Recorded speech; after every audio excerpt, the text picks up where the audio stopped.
Good afternoon. I'm Allie Bauman. Mayor Bill de Blasio is weighing in on the immigration battle, specifically detention centers in our area that are taking families sent from the border. Let's listen in. At what we think is something happening far away, well, I have to tell you, I am further shocked to find out today how much this policy has now come home right here to New York City and right here to this location. What we're seeing is something that's now affecting all of us. And it means that children, not numbers, not nameless, faceless people, actual children with names, with families, are having their lives disrupted right now. One of the children, I talked about him earlier, a young man named Eddie, 9 years old, from Honduras. He was sent here 2,000 miles on a bus to this location and does not know when he's going to see his mother again. This is one example, but here's what I'm shocked to have learned here today. There are now 239 children right here as a result of the Trump administration's family separation policy. We now know, and we're all understanding this, it's sort of coming in wave after wave, that in the last 2 months, this family separation policy has affected thousands of children. Well, 239 of them are right here, right now. And this is just one of the centers in New York City. The folks here told us that since the program began, over 350 children have been here, all because of the family separation policy of the Trump administration. These children are across a whole range of ages. The youngest to come here, they told us, was 9 months old. So we're talking about children in some cases who literally can't even communicate, have no idea what's happening to them, no ability to be in touch with their families. These children are coming here, and the professionals we met with made clear that this has been a traumatic process for a lot of these kids. The mental health issues alone, they made clear to us, are very real, very painful. Imagine for any of us if we were ripped away from our parents and sent thousands of miles away with no one we knew. These kids are suffering from that, and they need mental health support. And it's one of the things we talked to the providers here today of how the city, the health department, and others can provide that extra mental health support for these kids. The officials here also told us that these kids come with physical challenges because they were held in detention. They come with the evidence of that. They said that a number of kids have come with lice, have come with bed bugs, come with chicken pox, physical diseases, and contagious situations that just make it worse for everyone else. Here's what I think people are feeling all over New York City right now. Our message to the federal government is simple. Stop this right now. Stop this broken, inhumane policy right now. And come clean with the truth. Who are these children? How many are they? Where are they? What is happening here? How is it possible that none of us knew there were 239 kids right here in our own city? How is the federal government holding back that information from the people of this city and holding back the help that these kids could need? I want to say, in appreciation to the folks who work here at this organization, the Cayuga Center, that they were very forthcoming. They immediately granted the request for this delegation from the city to meet with them. They were forthcoming. They were transparent. They answered all our questions. We offered to help on physical health, mental health, additional legal aid, anything that they needed and these children needed. They were very receptive to those offers, and they want to work with us, and we'll be doing the same with the other centers in this city. But I also want to say I've heard something very troubling on top of everything else that we're talking about here, that there have been threats directed against the people who work here. That's absolutely wrong and inappropriate. I want to make that very clear. I want to make clear the NYPD will be involved immediately to protect these social service workers who are trying to help these kids. They didn't create the policy. They are trying as professionals to help these kids in distress. So it's misguided. If someone disagrees with the Trump administration, direct your energy there. Do not direct it against people who are trying to help the children. And we're going to make sure they are protected. Our job now, all of us, is to change this situation.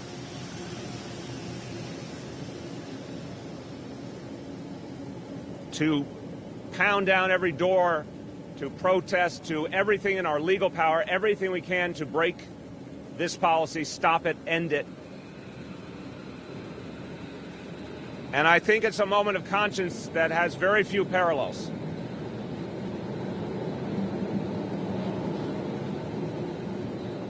This is literally one of those situations where our children, our grandchildren are going to ask us what we did when the Trump administration took children, took babies from their parents, put children in cages.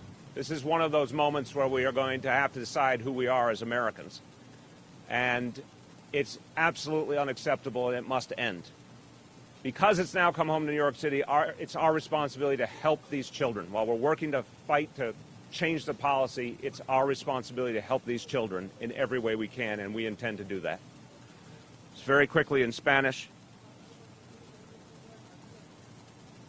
Hemos venido al lugar donde el gobierno federal tiene niños detenidos para decir: dejen de destruir familias en nombre nuestro. Exigimos saber cuántos niños están detenidos en nuestra ciudad y exigimos verlos para que podamos ayudarlos. Nos vamos a descansar hasta que se revoque esta política bochornosa. With that, I'll take your questions. Dave.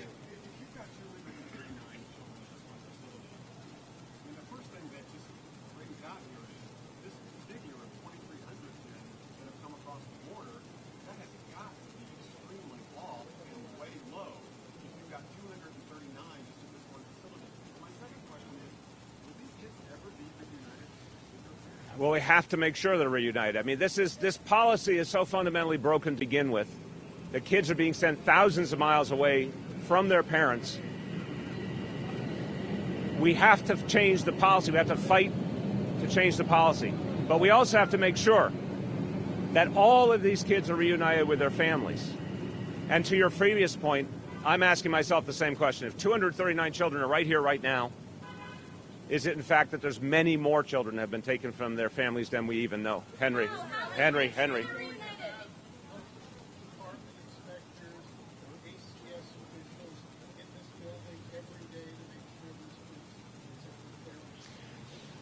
So, without getting into intricacies of the federal government, the state government, the city government, everyone has different responsibilities.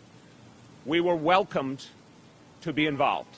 So certainly the health commissioner, the ACS commissioner are going to be staying constantly in touch, and their teams with this organization and the others, to make sure the children are safe and make sure they have what they need. That's the bottom. Yeah, go ahead. Yeah.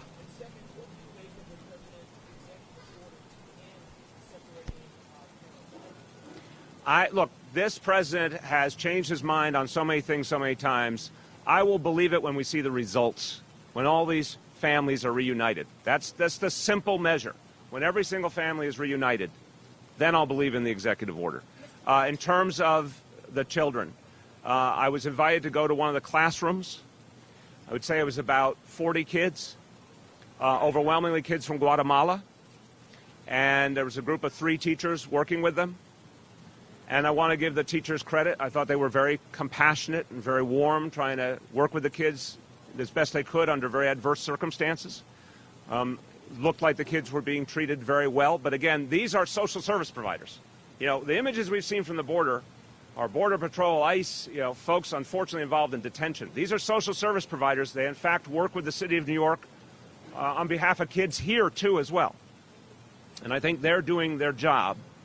But I have to tell you, I literally, after meeting with all the officials of the organization, we went around a corner and we're suddenly looking at the face of this crisis, dozens of children sitting in a classroom, and what shocked me was the idea that this has all been happening without the people in New York City being told it by our federal government. Yeah.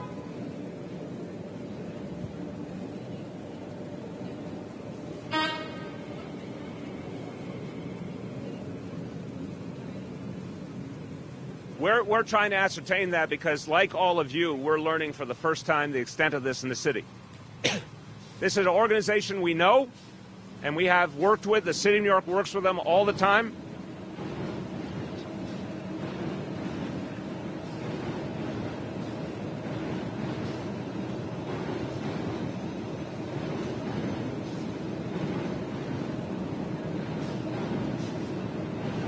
And we have a good working relationship, and we've seen them do good work. But we want to monitor the situation closely, here and at the other centers.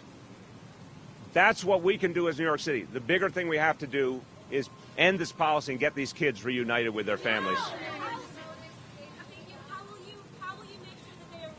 It's all of us have to create the pressure on this administration to not just sign a piece of paper, but actually reunite the families.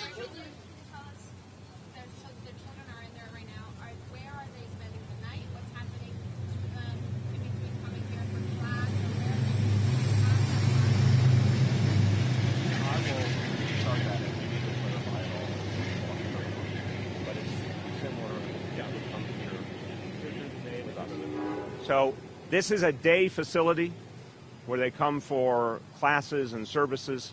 The children are in foster homes, individual homes, not in a dormitory. Is exactly the question I wanted to understand, too. It's the exact reverse of what we're seeing at the border.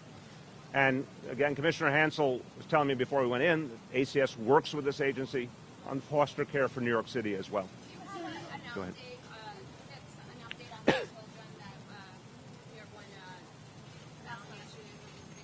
We're obviously not asking about individual cases, but what we believe is that this is a group. This is part of the 239 children that are brought in constantly.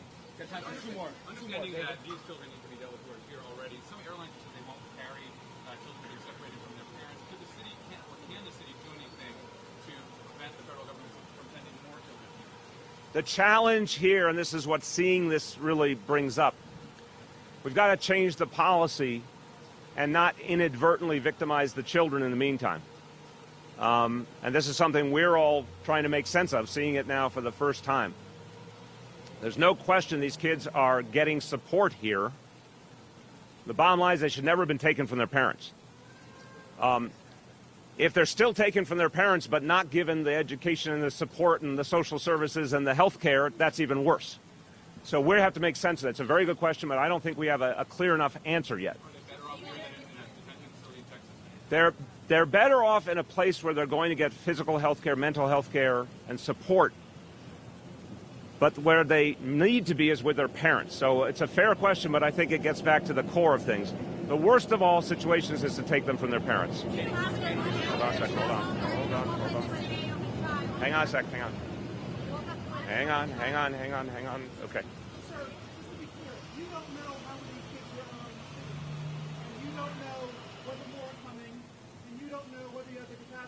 The federal government has not given us any information. We've asked for it. We have not been given information by the federal government. This organization was open and transparent and told us about the 239 kids who are here now, and that there's been about 350 total from the beginning. This is probably the largest one, but our officials are going to visit the other organizations too. But what the federal government needs to do is come clean to the whole situation. They should tell the American people how many kids are involved, where they all are, how they're being cared for, and they should reverse the policy immediately. Last question. How is it that the city of New York wouldn't know that hundreds of kids are coming here over 2 months through foster Because does it not get checked to the city? the federal, no, it does not. This is regulated partly by the state, and this is a federal contract. The bottom line is if the federal government wanted to work with this city and this state and the people of this city, they would have been transparent about this from the beginning. Clearly, this information was not provided on purpose, and we had to go search for it. Again, I want to thank the folks who work here for being open and transparent. But now all of you should demand of the federal government to give the full facts, not just for New York City, but for the whole country. How many kids are there? Where are they? How are they being taken care of? And when are they going to be back with their parents? Thank you, everyone.